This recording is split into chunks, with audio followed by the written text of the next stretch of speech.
meron tayong ayusin yung araw ito guys, si Yamaha Miusol i125. So nangyari sa kanyang motor ay nagkaroon ng biglaang ingay sa kanyang makina. Siyempre una tinagal ang susi para marinig niya ang tunog ng kanyang makina.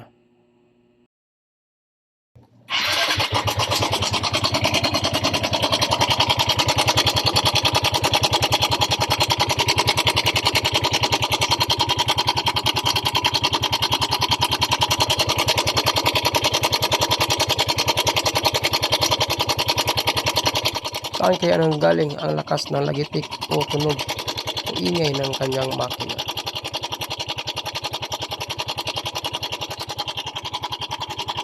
Kapag Yamaha ang mga motor guys na scooter, isa lang ang mangyayari sa makina kapag nagkaroon ng biglaang ingay.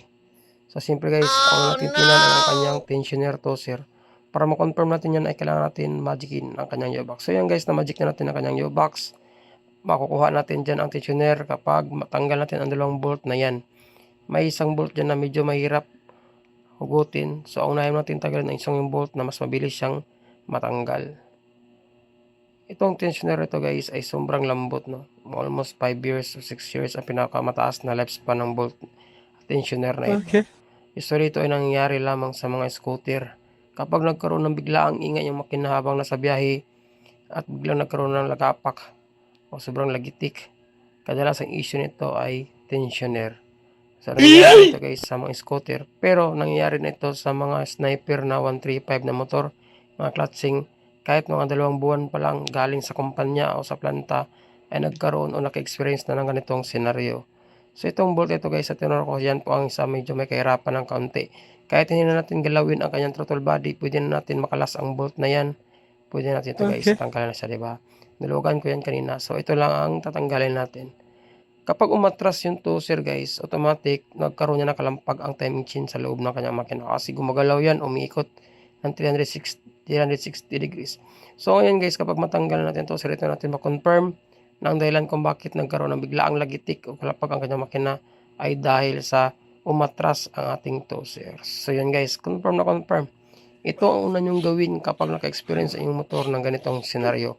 Ito ay kadalasan nangyari sa lahat ng Yamaha scooter, Yamaha i125, Miusol i125, Mio Greaves, saka iba pang mga scooter na nabilang sa mga Yamaha.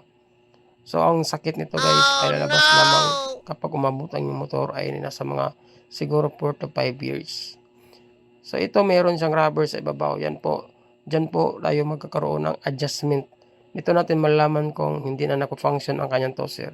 Once mahatak natin yan pataas, nag-a-atras po ang kanyang tosser. Kapag binitawan naman natin yan automatic, sisipa yan. So yan guys, binitawan natin gamit ang flat screw, hindi siya nako-function. Ibig sabihin ang spring po na gumagalaw dyan sa ating tosser ay hindi na gumagana. So ito guys, pagbukas tayo ng bagong tosser at dito ako ipakita sa inyo na kung saan ang tosser natin ay functional at saka hindi sira. So ito po ay Yamaha na brand at nagkataon meron tayong stock. I-demo ko sa inyo guys kung ano ang trabaho ng tosser. So ito po yung matatawag natin na self-adjustment. Habang tumatagal ang ating timing chain, nagkaroon na ng paglawlaw, ang trabaho naman tosser ay unti-unting tumutulak sa ating chain guide. So kapag nagkaroon ng problema, aberya ang ating tosser o umatras siya at hindi na siya nagtutulak sa ating chain guide, automatic guys, magkaroon ng malakas na lagitik biglaan sa ating makina. So itong rubber na ito, tanggalin muna natin siya. So ang posisyon natin to sir ay nakatulak na siya guys, no. Ito ang gagawin natin para mahila natin siya pataas.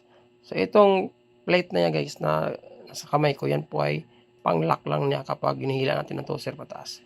So gamit mo tayo ng maliit na flat screw. So kapag binitawan natin siya, automatic sisipa siya guys. So yan po ang palatandaan na ang tosser ay condition. Pero kapag tinanggal natin ang flat screw ay hindi siya sumisipa at nag-stuck lang siya, nag-stuck up, sira na po ang ating tosser. So ito magiging itsura niya guys kapag hinahatak natin ang ating tosser pataas at tapos yun naman ang maliit na pinset na yan po ang nagiging stopper niya. So meron niyang mga parang kanal sa ibabaw ng ating tosser. Diyan po nakalagay ang stopper kung saan hindi mo natin siya bibitawan unless malagyan natin siya sa kanyang makina. Yun, di ba? Kapag hinugot natin siya, automatic sisipa siya guys. Kung saan ang last adjustment ng tosser, dun po ang higpit ng ating timing chain. So ngayon guys, nilagyan ko siya ng gasket all para mawasan natin magkaroon ng leaking. Kadalasan kasi kapag nilagyan natin ng diretsahan ay may tendency na magkaroon ng moist o tagas ng langis. Kasi meron pong langis dyan na napupunta sa toaster na part. So lalagyan natin ang ating bolt na isa. Kahit kayong guys kaya nyo mag-DIY kung malayo ka sa mga shop or mahirapan na kayong pumunta sa mga shop or walang mekaniko kayong makikita. Kasi po itong pagpapalit ng tensioner ay kaya nyong gawin at no need nang pumunta sa mga shop. So dalawang bolt lang natin tanggalin guys sa ating toaster. Maaari na natin siyang matanggal. Kasi itong throttle body ay hindi na natin kailangan panggalawin para matanggal natin ang yung bolt na sa ilalim ng throttle body. Ang tunog nito guys ay parang nagkaroon ng pagbawas ng langis o naubusan kayo ng langis. Pero kapag nag-experience kayo ng ganitong biglaang ingay habang tumatakbo or biglaang ingay habang pinapaandar yung motor, ganitong tunog na para bang connecting rod o side bearing kahit ano or arms or camshaft is wag nyo na i-confirm unless makikita nyo ang video na ito guys. Nauna nyo gawin ay ang tensioner ang i-check. Kasi yung tensioner guys, di na kailangan pang i-timing no? O kailangan hanapin ang timing para matanggal siya. At kung ibalik naman ang ating toaster ay din i-check natin ang ating timing. So kahit basta naka-off lang yung engine automatic guys, makukuha nyo na ang toaster kahit walang timing na ating gagawin. Ganyan natin ang bagong toaster kaya pandalin natin ang kanyang motor. Let's go!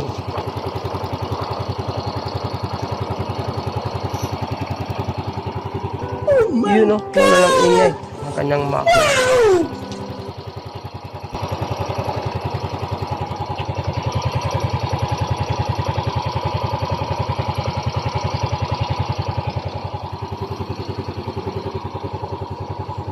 Yun lang no, kapag yung motor ay maka-experience ng ganitong senaryo, at least may idea ako guys kung ano ang sira ng yung motor. Kahit kayo di na kayo kailangan pa pumunta sa mga shop, napaka-basic lang po magtanggal ng toaster.